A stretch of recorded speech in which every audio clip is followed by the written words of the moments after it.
Hello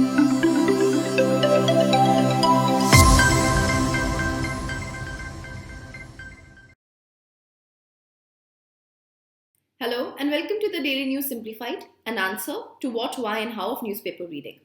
Today we will be analysing the important news appearing in the Delhi edition of the Hindu newspaper dated 30th December 2019. The topics that we will be discussing today are reflected on your screen and the timestamping for the same has been provided in the description box below. So let's start. Now this first news appears as an article on page number 11 and it is titled India Needs a Bottom-Up Growth Model. And this article basically is a critique of India's growth model, wherein the author is highlighting that higher GDP growth rate in India has failed to translate into equitable, inclusive and sustainable growth. Hence, in this regard, the author is highlighting what steps the government must adopt in order to make its growth trajectory more inclusive and sustainable. Now, this discussion of ours is important from the perspective of economy as provided under GS paper 3. Let us start by first understanding what is the problem with India's growth model.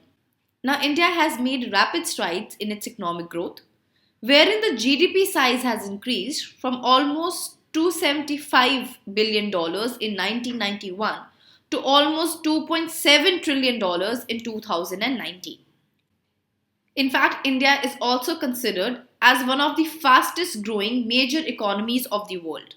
However, such a growth model of India has failed to promote equitable, balanced, sustainable as well as inclusive growth. And the evidence of such a failed equitable growth is India's ranking on various human development indicators such as the HDI, Global Hunger Index, Multidimensional Poverty Index, Environmental Performance Index, etc. On all these human development indicators, India's ranking has been very poor. Similarly, the Periodic Labour Force Survey has also pointed out that unemployment in India has increased to a whopping 6.1%, which is the highest it has been in the last 45 years. Hence, India's performance on various indices as well as a report from the various organizations clearly point out to the fact that India's growth trajectory has not been a sustainable or an inclusive one. Now, the author has cited certain reasons for this. Firstly, the author says that the government in India has always excessively focused on enhancing its GDP growth.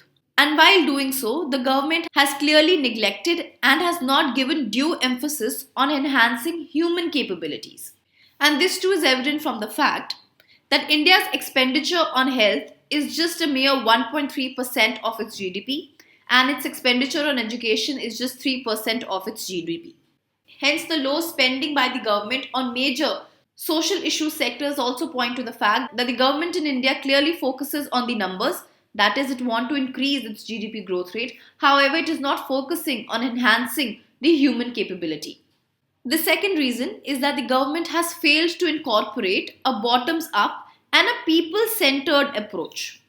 Here too, the government has excessively focused on improving the ease of doing business by attracting foreign capital. However, it has failed to focus on improving the ease of living for its citizens. So here also you will see the government is focusing on ease of doing business, which is again related to numbers, finance, money and the GDP. However, the government is not focusing on making the lives of people easier. That is, it is not focusing on ease of living for its citizens.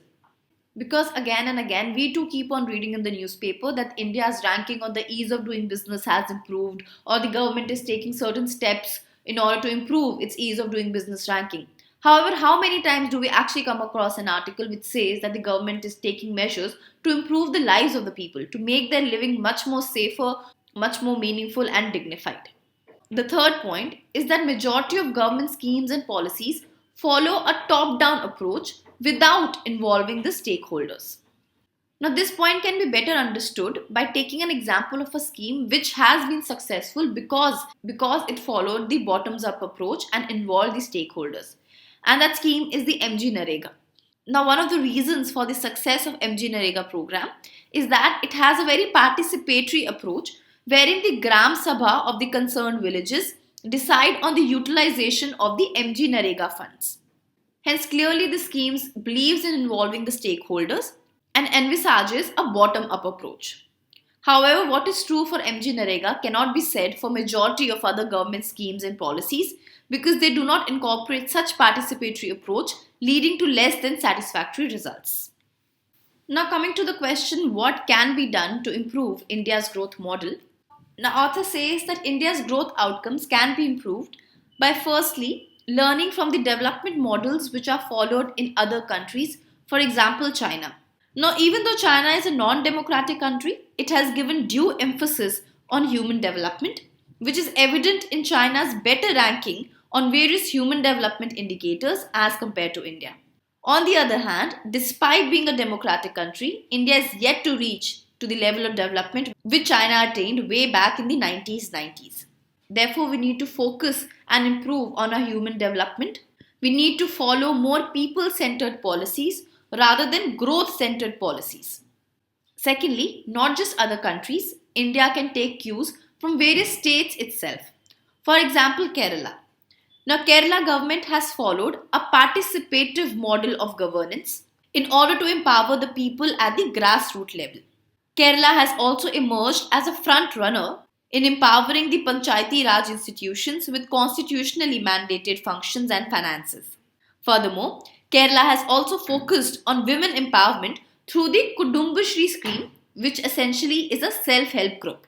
Therefore, if we take hint from Kerala and follow a much more participative model of governance, empower the Panchayati Raj institutions, as well as use self-help groups for women empowerment and other such means, we really can improve our growth outcomes.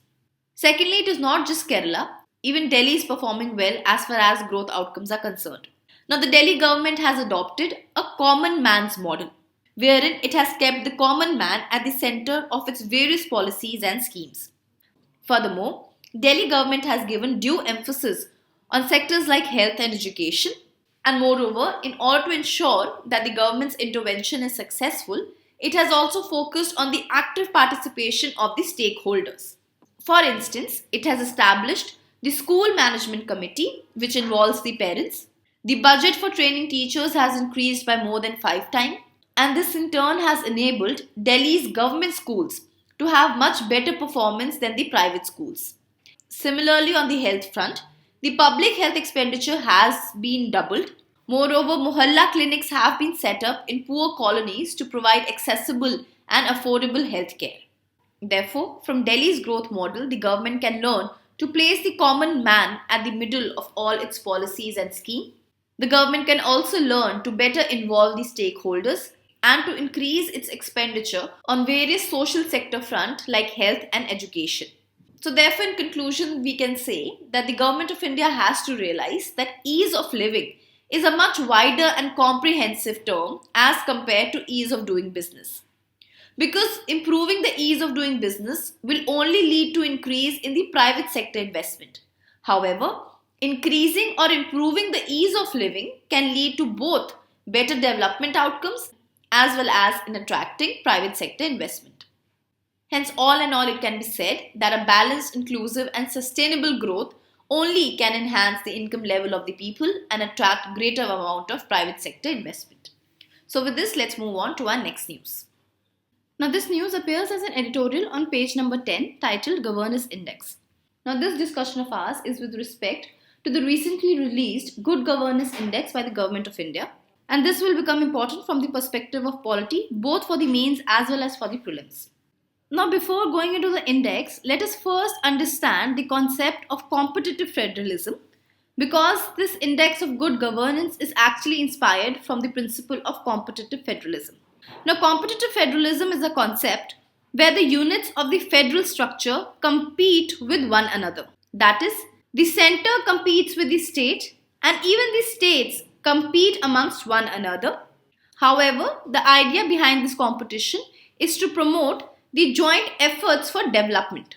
So basically, unlike the traditional idea of one-size-fits-all policy, the competitive federalism focuses on different policies of various states based on the priorities of the each state. Hence, under competitive federalism, every state marks down its own priority and then formulates its own policy with respect to that priority. Because as you must be knowing, different states in India are at different level of development. Some states need to focus more on certain social sector issues like health and education, whereas some states need more development activities such as manufacturing, infrastructure, etc. Hence, under competitive federalism, the states are competing with one another for the funds from the center. However, such competition is encouraged so that the states can take into account their own priorities and their own needs and then formulate their own policy. Furthermore, the concept of competitive federalism also promotes discipline amongst the various states. Now, to promote and further the concept of competitive federalism in India, the union government has started taking several measures in that direction, and this Good Governance Index is one such initiative. Now, coming to the question, which body has released this Good Governance Index? Well, the answer is Ministry of Personnel, Public Grievance and Pension. So please remember that it is not the Niti Aayog who has come out with the Good Governance Index, but it is the Ministry of Personnel, Public Grievance and Pension which has released this index. So this Good Governance Index is basically a uniform tool to assess the status of governance in various states and to see the impact of the various interventions taken up by the state governments and the union territories. So as the name suggests, the Good Governance Index is a tool to measure or assess the status of governance in a state and also a measure to see what is the impact of the various interventions or the efforts made by the states in various sectors. Now, as far as the objectives of the GGI are concerned, first of course is that this index will provide us with quantifiable data to assess the status of governance, because at the end of the day, if we are to compare states, it has to be on the basis of certain reliable and quantifiable data and not on the whims and fancies. Secondly, this data will also enable the various states and the union territories to formulate and implement various suitable strategies to improve their governance. This index will also help states to compare their interventions and strategies with that of the other states and see how other states are able to perform better and then take cue from that and implement that same strategies in their states. Thirdly, this index also wants to shift to a result-oriented or an outcome-based approach towards the administration of the states and the union territories. So this was the what about the Good Governance Index. Let us now see how does the Good Governance Index ranks various states. Now the Good Governance Index ranks the state based on 10 sectors. These 10 sectors are namely agriculture and allied sectors, environment, citizen-centric governance, public health, public infrastructures and utility, commerce and industry, human resource development, judicial and public security, social welfare and development, as well as economic governance. However, these 10 sectors are then further divided into sub-indicators. So in totality, we have 50 indicators which are spread across these 10 sectors. And then different indicators are given different weightages under one governance sector to calculate the value. So for example, let us take the commerce and industry sector. Now the commerce and industries has 3 indicators, namely ease of doing business, which has been given a 0.9% weightage. Then we have the growth rate of industries, which has been given 0.05 weightage. And then we have MSME establishments, which again have been given 0.05 weightage. So by this we basically mean that in this sector of commerce and industries, ease of doing business has been given almost 90% of weightage, whereas growth rate and MSME has been given 5% each. Similarly, in the agriculture and allied sector, we have 6 sub-indicators, out of which different indicators have been given different weightage. So similarly, in the same way, all across these 10 sectors, we have different kind of indicators, and these indicators too have been allotted a different weightage. Now considering the fact that not all states in India are alike, the states too are further divided into 3 categories, namely the big states, the northeastern and the hill states, as well as the union territories. Now coming on to the main findings of the Good Governance Index. Now as far as the top ranked states are concerned, in the big states category it is Tamil Nadu, in the northeastern and hill states it is Himachal Pradesh, and in the union territories category it is Pondicherry, which have got the first or the top rank. Secondly, overall it has been seen that southern states have performed better than the northern states. In addition to this, rapid progress has also been made by the Bimaru states. Bimaru is an acronym which stands for Bihar, Madhya Pradesh, Rajasthan and Uttar Pradesh. However, having said all this, there are certain issues in the way this index has been calculated, and these are the points which are basically highlighted by the author in this editorial. The first point is that some of the key indicators which are very crucial for ranking have been left out. For example, under the agriculture sector, farmers' income as well as prevalence of micro irrigation have not been included. Now, as you must be knowing, with the growing global warming as well as climate change, water conservation is an important issue. Hence, by not including micro irrigation, we are totally neglecting the water use efficiency, which should have been a very important indicator considering the fact that our country and the entire world are facing the problem of water crisis. And similarly, the index is silent about the farmers' income. Again, farmers' suicide is also a very rampant issue. However, this index completely ignores the amount of income being earned by the farmers. The second issue is that some of the indicators in certain sectors have been given disproportionate weightage. For example, we saw commerce and industry, wherein the ease of doing business has been given 90% weightage, whereas the growth rate and the MSME sector has only been given 5% of weightage. This too shows the disproportionate weightage given to ease of doing business. Now, since India is witnessing an economic slowdown, and again we keep on hearing the news that there is a lot of requirement to revive the MSME sector. However, yet the government is not placing enough importance on the MSME sector. So these are certain key issues which could have been improved upon while calculating this index. However, this index is of importance as far as your prelims examination is concerned. So from the perspective of prelims, please remember the body which releases this index and the 10 parameters or the 10 sectors on which the states are ranked in this index. So with this, let's move on to our next news. This next news appears on page number 9 and it is titled 3 years on, a mere 30% of Poshan Abhiyaan funds used. Now the context of the news is that recently, the Minister for Women and Child Development, Smriti Irani, in the recent session of Parliament, answered a question regarding how much of the funds have been utilized by the states for the Poshan Abhiyaan. Hence, in our discussion today, we will be talking about the Poshan Abhiyaan. And this discussion is relevant from the perspective of social issues under the category of GS Paper 2 as well as from the perspective of the prelims if a question directly on Poshan Abhiyaan is asked.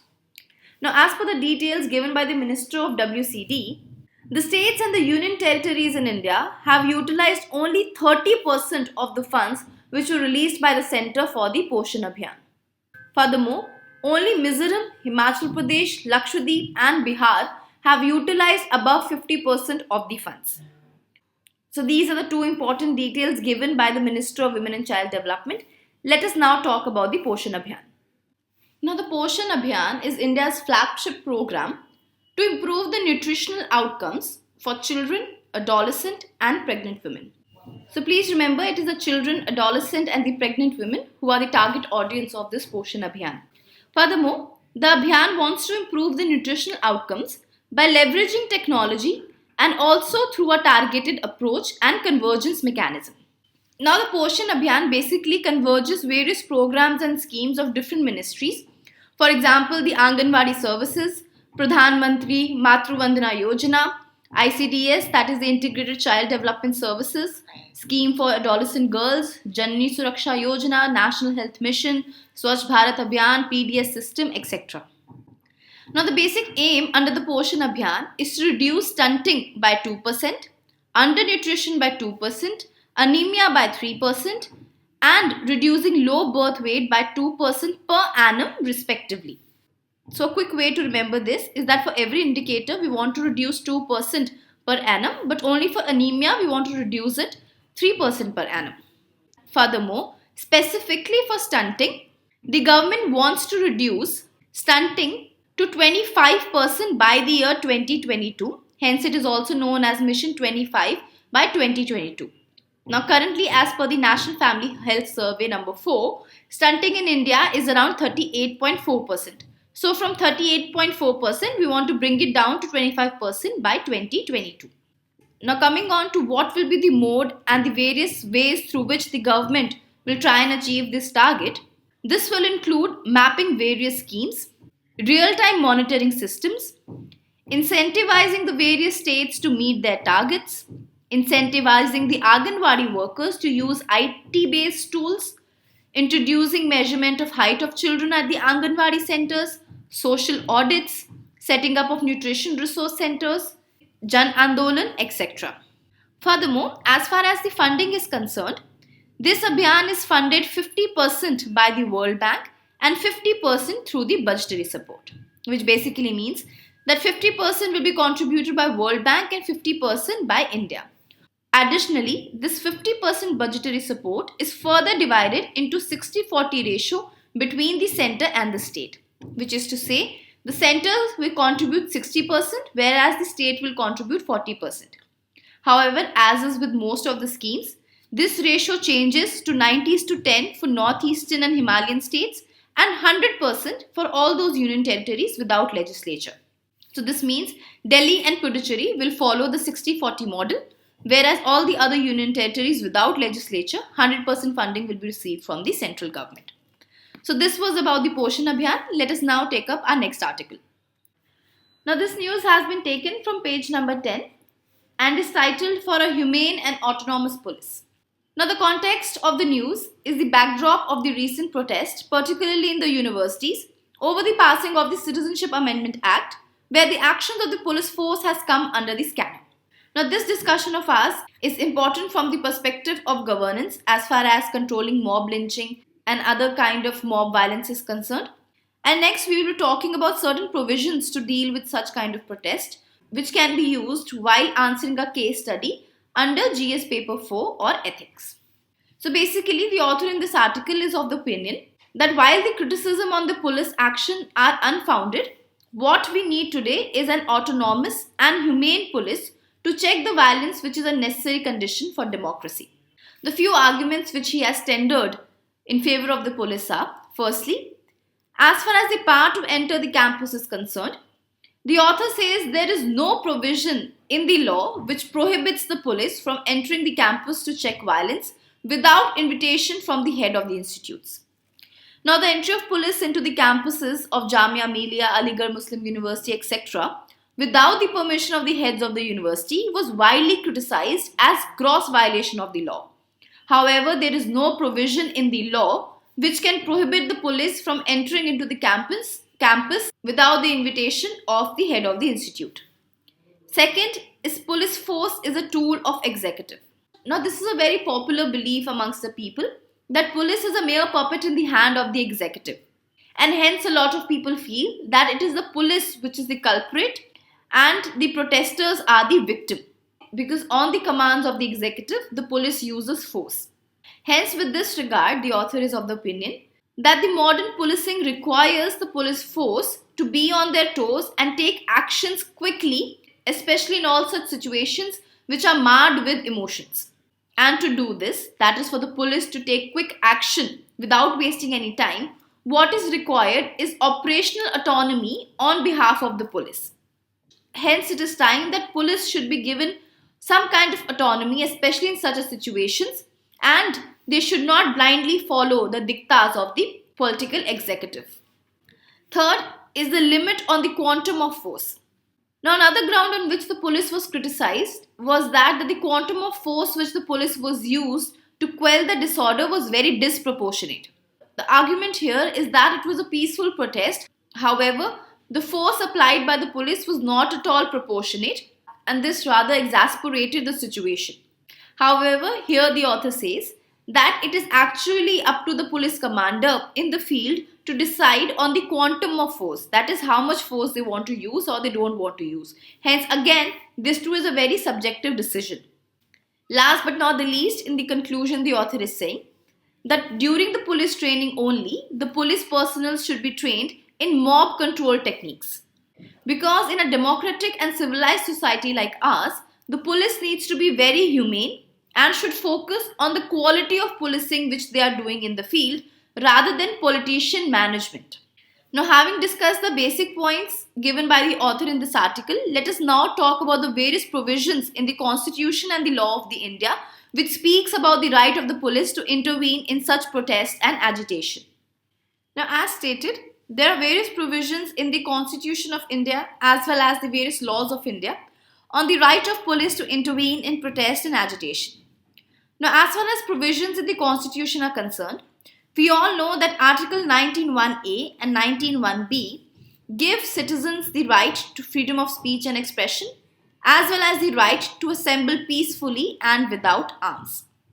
However, such rights are not without fetters. Under Article 19 Clause 2 and 19 Clause 3, this freedom given to the people is subject to certain reasonable restrictions. These reasonable restrictions include sovereignty and integrity of India, security of the state, friendly relation with the foreign state, public order, decency or morality, or in relation to contempt of court, defamation or incitement to an offence. So on these grounds, this fundamental right of freedom of speech and expression and to assemble peacefully can be restricted. Secondly, as far as the CRPC provisions are concerned, Section 129 to 132 of the CRPC deal with dispersal of assembly by use of civil force or by use of the armed forces in situations of civil unrest, as well as the protection against prosecution for acts done under these sections. So these sections talk about dispersing an assembly by using certain amount of civil force, or if the situation is of a civil unrest, then by using armed forces. And whatever action has been done during this process, the police is protected against prosecution for their acts. Furthermore, under Section 129, any executive magistrate or the officer in charge of a police station can command any unlawful assembly or any assembly of 5 or more people likely to cause a disturbance to disperse from that area. Hence, Section 129 of the CRPC gives the power to the executive magistrate or an officer in charge of the police station to ask any unlawful assembly to disperse. And once under Section 129, such an order has been given, it is the duty of the members of those assembly to disperse accordingly. Now, if upon being commanded, the members of the assembly do not disperse, then the executive magistrate or the police officer in charge can proceed to disperse such assembly by using force and, if necessary, arrest and confine the persons who form a part of it in order to disperse such assembly. Hence, it is clearly stated that if the assembly does not disperse, then the police has the power to use force to disperse such an assembly. However, having said so, Section 130 of the CRPC then goes on to say that the police personnel have to use as little force as possible and should do as little injury as possible to the person and the property while they are trying to disperse such an assembly. So this was the Constitution and CRPC. Let us also look at the IPC or the Indian Penal Code.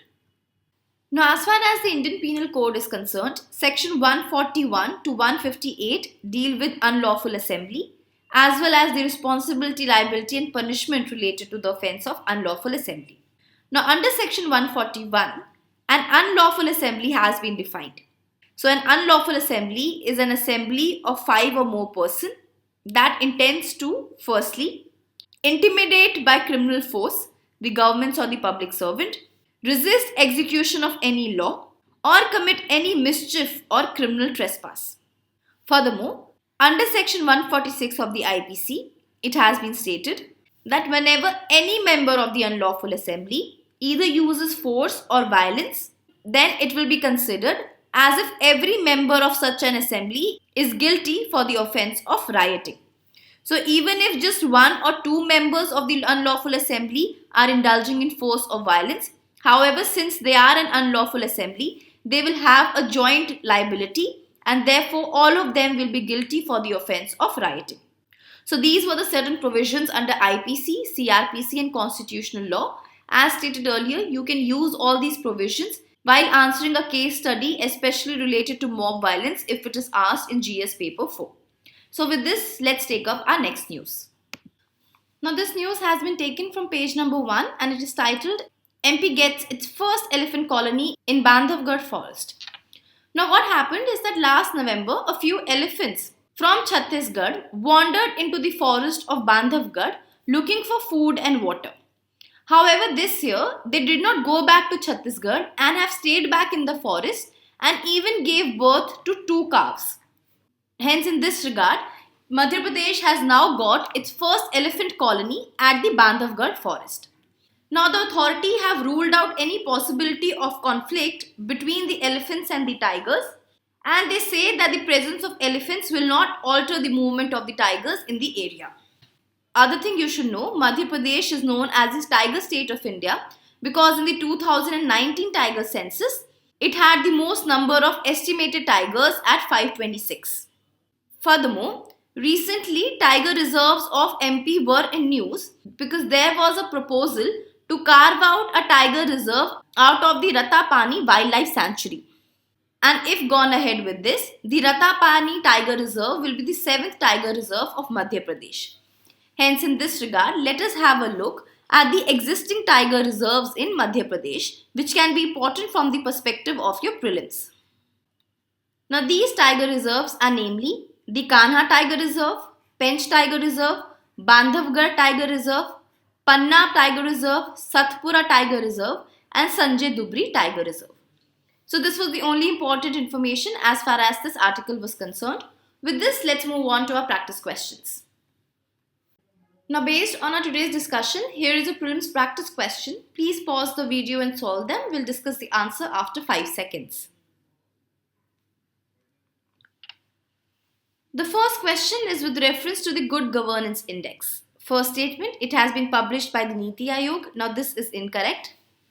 This index has been published by the Ministry of Personnel, Public Grievance, as well as Pension. Second, in the index, overall, the southern states have performed better than the northern states. This is correct. So, the right answer is B, 2 only. Question number 2 reads, which of the following tiger reserves are located in Madhya Pradesh? First, Pench, this is correct. Second, Melghat, this is incorrect. It is located in Maharashtra. Third, Bandhavgarh, this is right. Fourth, Satpura, this is correct. And fifth, Panna, this is also correct. So, the right answer becomes A, 1, 3, 4 and 5 only. Question number 3 is with respect to the Poshan Abhiyaan.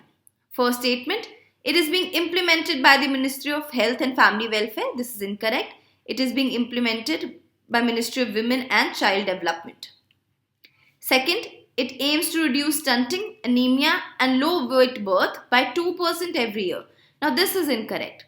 Though it is correct that it wants to reduce stunting and low weight birth by 2% every year, but for anemia the target is 3%. So the right answer to this question becomes D, neither 1 nor 2. Which of the following are restrictions on the freedoms given under Article 19 Clause 1? First, public order, this is correct. Second, contempt of court, this is right. Third, security of state is also right. And fourth, friendly relations with neighbor is also correct. So the right answer becomes D, 1, 2, 3 and 4. With this, we come to an end for today's discussion. Let's take up the practice question.